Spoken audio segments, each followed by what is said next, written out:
you. Bye. Run, folks! Run, folks! Run, folks! Run, folks! Yeah! Run, folks! Run, folks! Run, folks!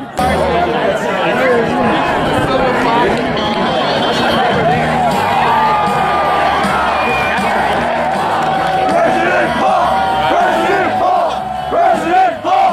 President Paul! President Paul! President Paul! President Paul! President Paul! President Paul!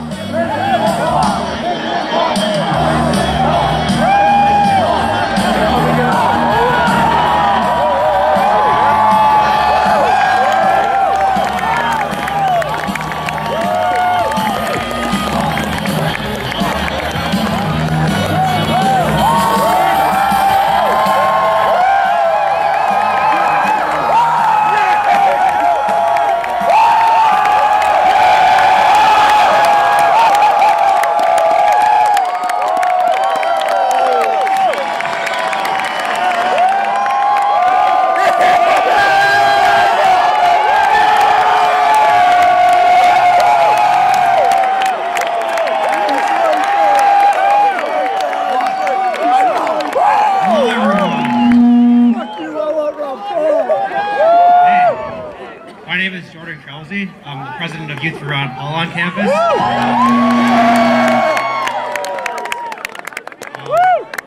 So excited to have you guys here. Thanks for coming.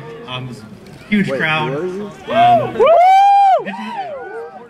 get to the speech soon. But first, I'd like to thank the university for hosting this event. I'd also like to thank Donnie and the Youth for Paul staff. Helping me plan this event. You have to deal with a lot of red tape, so them helping me out. It's great. I hate dealing with red tape. It's great. I'm so grateful for what they did. I'd like to thank my Youth for Ron Paul group. The energy you guys showed this week was just amazing. I couldn't have done this without you guys. You're so terrific. Just thank you so much. And finally, I'd like to thank Dr. Ron Paul for himself.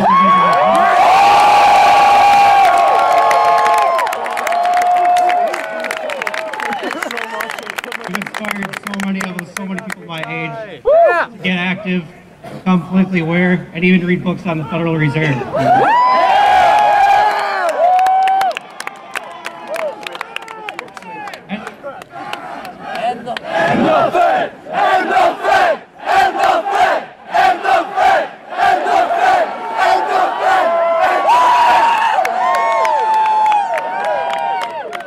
And you've inspired an enthusiasm that no other candidate could even dream of that you just heard. You've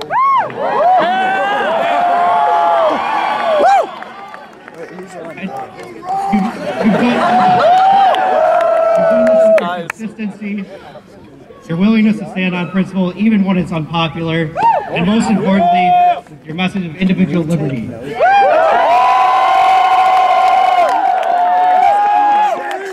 That's why I'm so honored to welcome you to the University of Wisconsin. Thank you for joining us, Dr. Paul. I really appreciate this.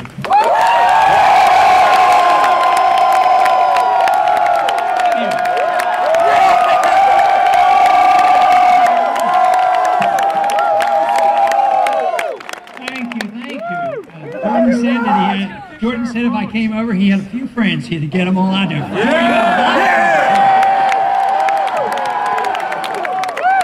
It's great to see so much enthusiasm for the cause of liberty. We certainly need it. We need it in Washington is where we really need it. But there's a lot of things going on in this country, and there's a lot of good things going on. Coming out like this, a crowd like this, enthusiastic about an issue which is so important, which has been forgotten for many decades. That's a good reason to cheer, and I applaud you for your interest in this very important issue.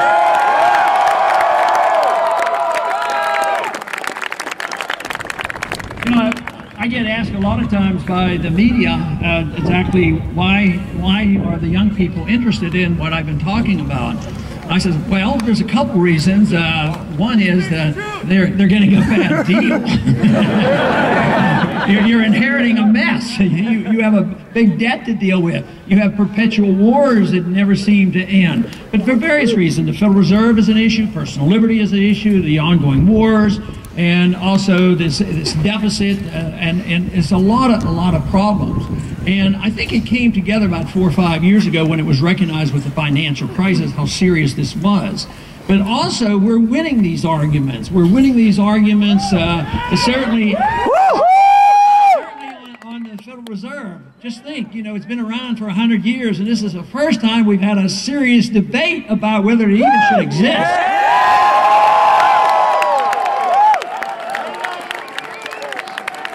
And last year, we actually, you know, got a Federal Reserve audit passed in the House. We got a partial audit passed. And this is a reflection of people like you who have gotten to your congressmen and the congresswomen and say, hey, look, why don't you support this? So the majority is switching and changing. But even on the war issue, this is one where we're winning too. It's been neglected for so long, but now 69% of the American people say enough is enough, get out of Afghanistan.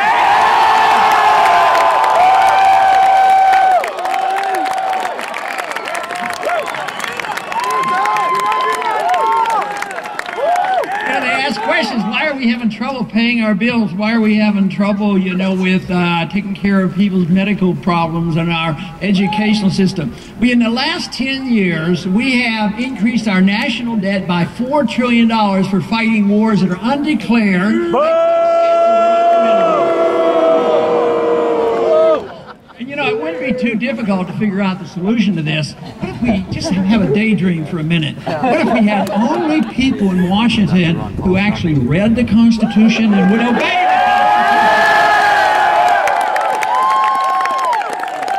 Constitution? Under those circumstances, we wouldn't have had a war since World War II. I mean, we would be a very wealthy nation. We'd probably have a lot more friends, too.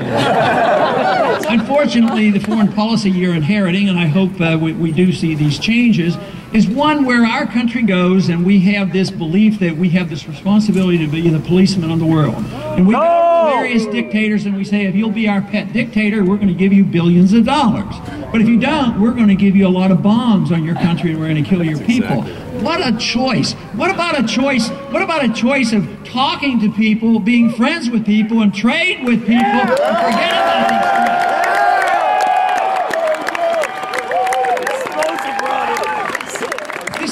This whole thing about it's been going on for 100 years. I actually started with Woodrow Wilson. That we had this obligation, to spread our excellence around the world, because we're supposed to be an exceptional nation. In many ways, we are. But how do you prove that you're an exceptional nation by bombing people when they haven't even attacked us? That's not very exceptional. But our qualities that we have and that we're losing and we need to restore. I mean, if we truly protected civil liberties, if we truly had a sound monetary system and we knew how to provide the conditions for a free market economy and sound money and a foreign policy of friendship and trade, I mean, if we'd set an example, wouldn't this be a better way to spread our message through others who would want to emulate what we're doing if we set a good standard for the rest of the world?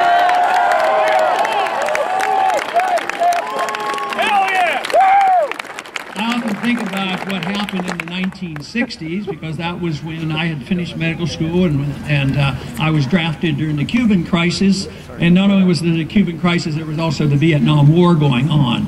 Well, the French were there for 10 years. We went there 10 years. We lost 60,000 personnel. We spent a lot of money, which ushered in a decade of the 70s of a very bad economic climate. But finally, when we leave, what happened? Was there a domino effect and the whole world became communist? No, communist was a failed system. It fell apart. Right now, you know, the Chinese have become our banker, and now the Vietnamese, we visit there, we trade there, we invest over there, and they come over here. Just think, in the time after the war was over, what was achieved in peace that was never achieved in 20 years of a war. There's no way you can expect war to solve our problems.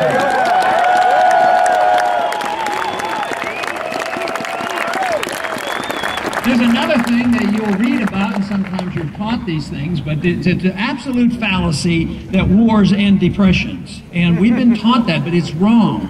Wars might employ people and lower the unemployment rate, but what a heck of an employment. You know, get involved and get shot at and go around shooting people and putting the country further in debt. So, no, wars are not good for the economy. It's always a drain. Just think of it. If you say, well, if you build bombs and weapons and missiles, that'll stimulate the economy. Yeah, but what do you produce? Bombs and missiles and helicopters that go over and get blown up. It doesn't raise the standard of living of anybody. Just think of that money. If it were spent back here, the standard of living would be raised by the American people.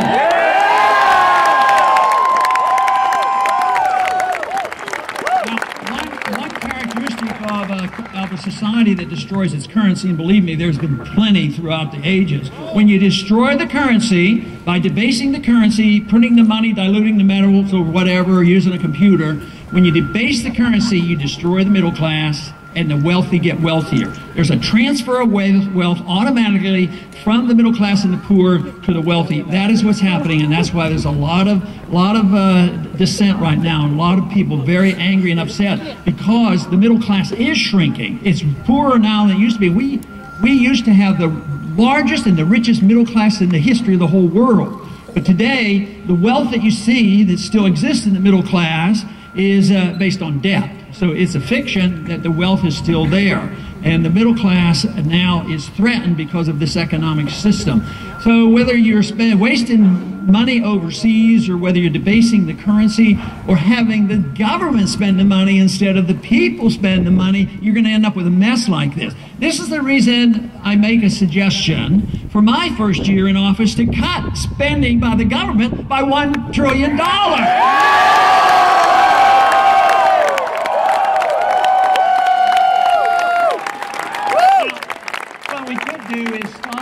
Some of this construction works overseas. For instance, one good example of a real wasteful project, we're spending nearly $1 billion building the biggest embassy in the history of the world, the biggest one for us in Baghdad. We have 17,000. They tell you the war is over in Iraq. Believe me, they're going to have 17,000 employees in this embassy, which is going to be about the same size as the embassy in Italy. But what they're going to do is now, to maintain that embassy, they just appropriated another $5 billion. Why don't we spend this money home? Cut the taxes, let you spend it. The government, let me tell you one thing. Go ahead and tell us.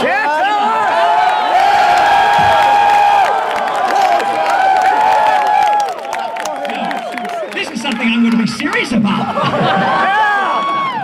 Now, I've met a couple bureaucrats and a few politicians in the time I've been in Washington. And let me tell you, they're not smart enough to know how to spend your money. I tell you, So when people worry, he's going to cut $1 trillion out of the budget. No, we're not cutting $1 trillion out of the spending. We're just transferring the responsibility of the spending to the people rather than the government.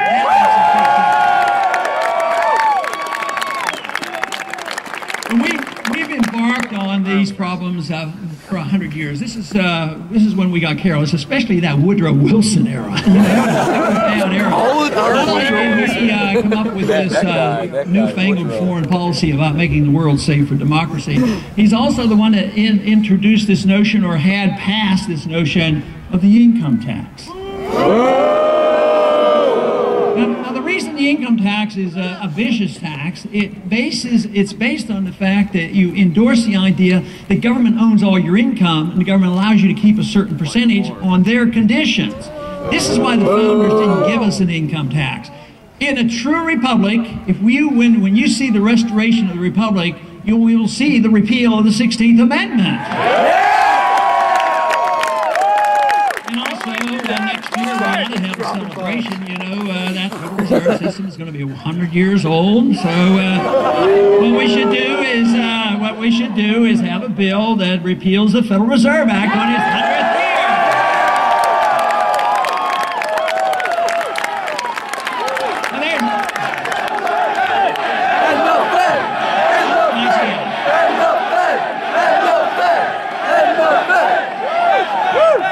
That's a wonderful idea. But the Federal